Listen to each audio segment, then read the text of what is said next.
Habe ich die Ehre, grüß euch, Damen und Herren, Mädels und Jungs. Bleiben wir noch einmal ganz kurz bei dem Thema Mesh.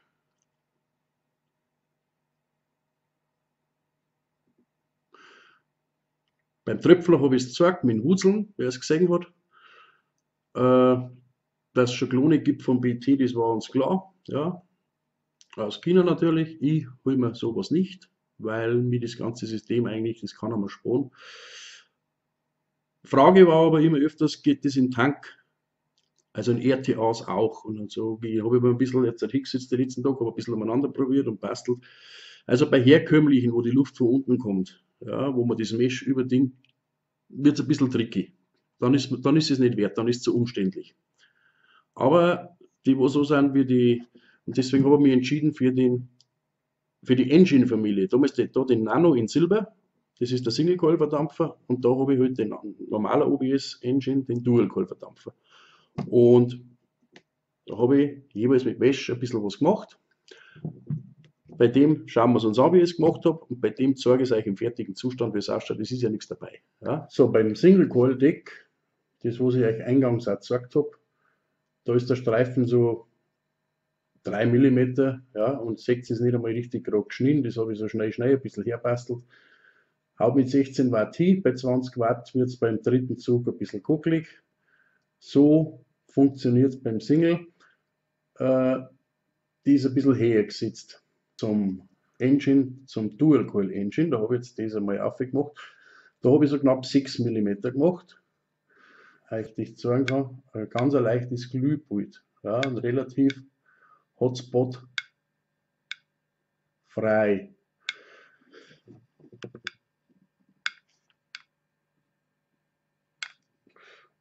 Ich sage euch nochmal kurz die Einstellung. Ich habe da 0,33 Ohm. Geht jetzt einmal drauf mit 2,23 Volt. Später kann ich natürlich auch mal hier raufgehen.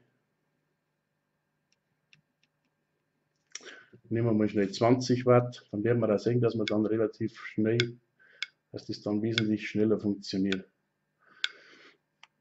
Und da ist auch ganz wichtig, wie werden wir uns dann die Watte, also wir bleiben bei einer Hälfte, und werden wir uns durch das, dass wir da weniger Widerstand haben, somit mehr Leistung drauf können, von alle 4 Bohrungen den Wattenachfluss holen.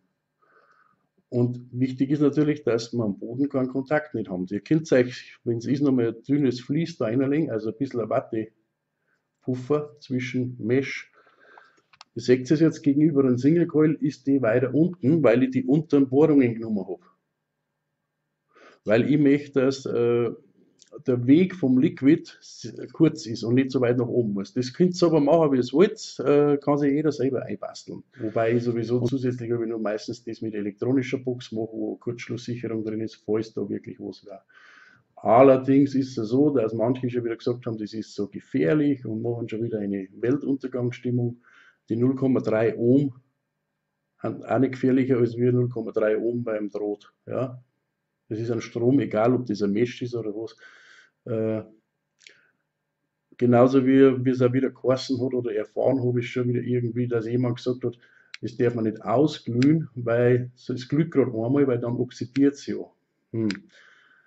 Also die, die noch nicht so lange dampfen, früher, wie wir die Meshwicklungen gemacht haben, ja, die, wo schon länger dabei sind, wissen es.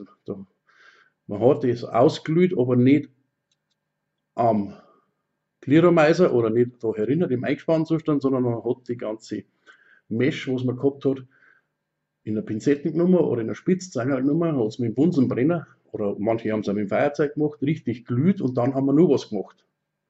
Dann haben wir es im destillierten Wasser abgeschreckt. Ja, also heiß glühen und dann abschrecken, und das hat man mehrmals gemacht, solange bis sie dann eine Oxidationsschicht gebildet hat, dass die nicht mehr Strom leitet. Warum war das so? Früher war das Mesh war wie ein Docht praktisch, oder ja, vor der Schnur oder mit der Schnur und dann die Watte. Jetzt hat man das heißt, man hat die Mesh gewickelt als Docht und hat um die Mesh an der Glühdraht nochmal gewickelt gehabt. Und der Glühdraht war natürlich wie eine Wicklung unter Spannung, und das hätte sich natürlich, und das Mesh war eigentlich der Förderer für das Liquid. Und deswegen hat man das trennen müssen. Deswegen hat man das Mesh oxidiert. Ja, aber das funktioniert natürlich nicht, wie ihr seht, ich kann sie ausglühen, so oft wie ich mag. Das müsst ihr jetzt im kalten, also im normalen destillierten Wasser abschrecken und das mehrmals machen, dass sie oben eine Oxidationsschicht bildet, die nicht mehr Strom leitet. Also es ist schon wieder so viel Angstmacherei und so viel Schlechtrederei dabei. Ich weiß nicht, was die Leute wollen. Ist mir aber egal, weil wir dampfen und wir lassen uns die Freude nicht nehmen. Und jeder kann da so dampfen, wie er will. Und das so soll es auch sein. Ja, es geht keinen anderen was an. Ja, jetzt machen wir da die Ware ein und dann schauen wir, ob das funktioniert. Dann machen wir mal einen Teil ein bisschen spitzer und da, wo jetzt praktisch das Mesh ist, ihr seht ja, dass das versuche ich mal am Docht ein bisschen zum oben kriegen. Einfach um unten, also aufgeflockert oder fluffig gemacht die Watte und dann locker oben geschoben praktisch.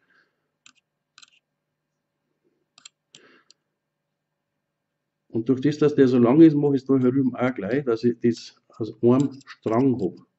Dass wir mit dem Liquid so weit wie möglich kommen. So, und den legen wir jetzt praktisch da so her. Drücken da mal ein bisschen ein, vorsichtig. Ich mache es jetzt das erste Mal mit dem auch. Ich kann es jetzt auch noch nicht sagen, wie es wird. Ob es überhaupt was wird.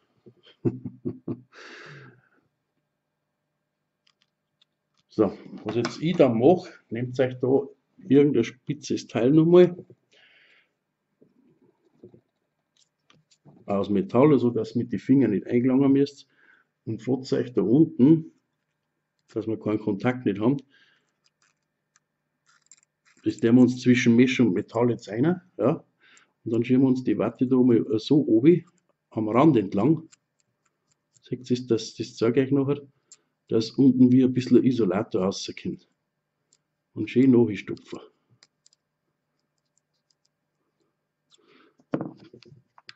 So, jetzt zeige ich es euch unten, seht ihr es? Ist jetzt zwar nicht ganz rundum, aber wir haben ja da eine Auflage. Wir haben jetzt die zwei Auflagen, einmal da und einmal da, dass das Mesh keinen Kontakt mehr mit der Bodenplatte kriegt. Wie gesagt, da müsst ihr halt aufpassen.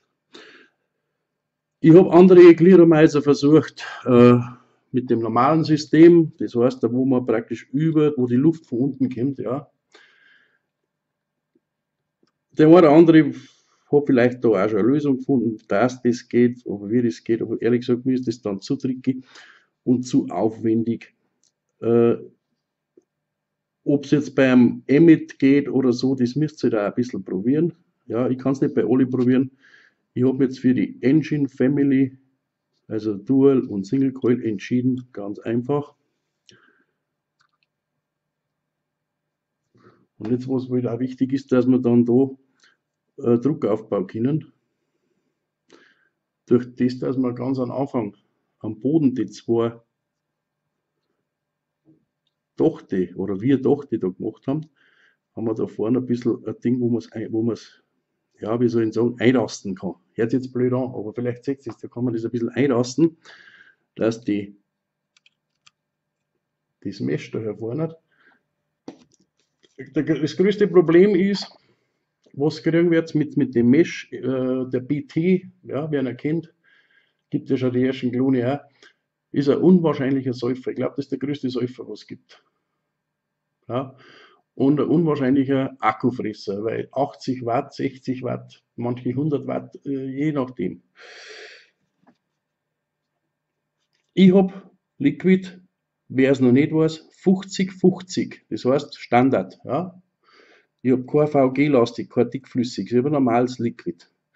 Und ich habe eine normale Japan-Watte, Cotton, irgendwelche Hersteller. Ich habe nicht irgendwelche, was weiß ich, Fiberfreaks und den Schmarrn, was da alles gibt, weil das, ehrlich gesagt, das interessiert mich nicht. Was ich damit sagen möchte, jeder kann ein anderes Ergebnis, weil das kommt da immer auf die Materialien drauf zusammen. Ja. Und das Mesh kann ich euch auch nicht sagen, ich habe das schon mal erwähnt, das sind Überrestel von mir, ich habe da zwei verschiedene, fragt mich aber nicht, was das für eins ist. Naja, Wisst ihr, entscheidend ist, und das habe ich eh immer gesagt, entscheidend ist, dass wir danach sauber dampfen können, dass wir sauber gearbeitet haben und dass uns das Spaß macht. Und dann haben wir eigentlich vom System her, bis auf die Kontaktaufnahme, die wo wir da verengt haben durch die Wurzeln, durch das Würstel, wo es halt der BT nicht hat, aber ansonsten, vielleicht haben wir natürlich auch eine andere Fläche drinnen, aber wir haben die Luft von oben, also wir haben schon sehr viel ähnlich mit dem. Jetzt schauen wir mal, lassen wir es einmal aufbrutzeln. Darum. Und jetzt seht ihr es, jetzt kommt er auch schon. Und ja, kommt was, muss auch was kommen, ne? Haben wir was ein da. Airflow habe ich jetzt ganz offen, die mache ich mal ein bisschen zu. Ist jetzt nicht die weit, aber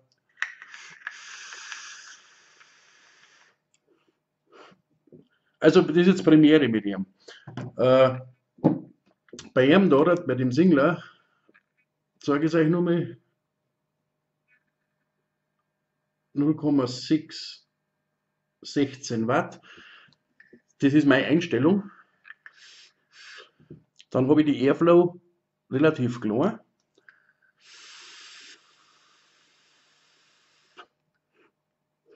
Habe eine normale Dampfentwicklung. Wohnzimmertauglich, sozialtauglich, also gesellschaftstauglich. Habe aber einen tollen Geschmack, muss ich wirklich sagen.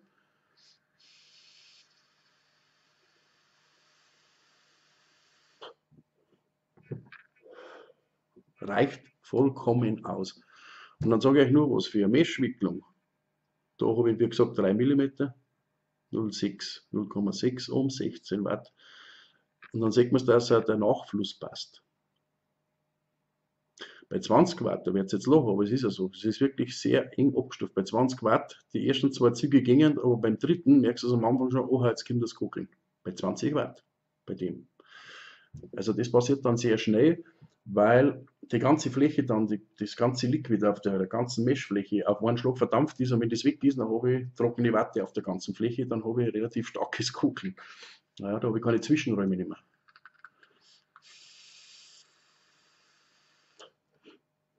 Den mag ich gerne im Auto, mag ich gerne daheim mit Fernsehen.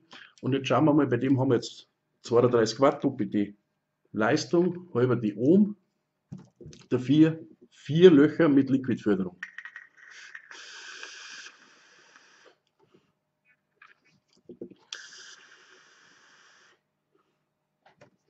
Ihr seht es natürlich, ist die Dampfentwicklung anders, es ist wesentlich mehr Dampf da.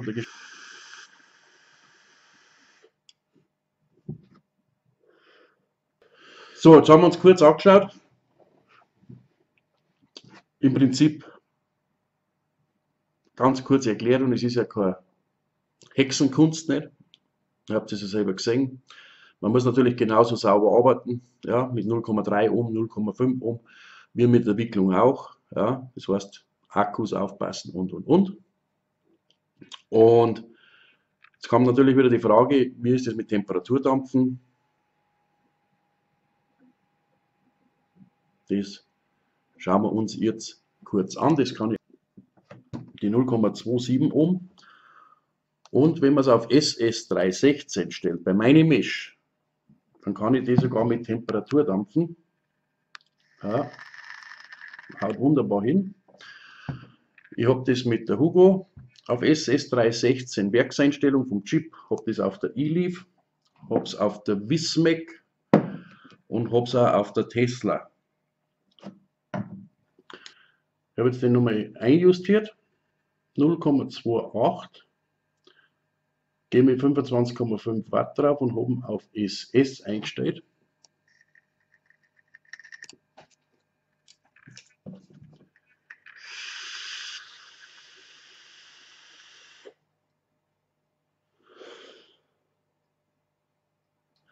Bei meiner Mesh, ich kann aber jetzt nicht sagen, was für Mesh das ist. Ich kann nur sagen, das ist schon 4, 5 Jahre alt. Jetzt waren wir irgendwo dabei und irgendwo habe ich es bei Zivip oder wie der heißt, einmal mitgestellt mit der Tochter damals oder mit der Schnur. Ich weiß es nicht.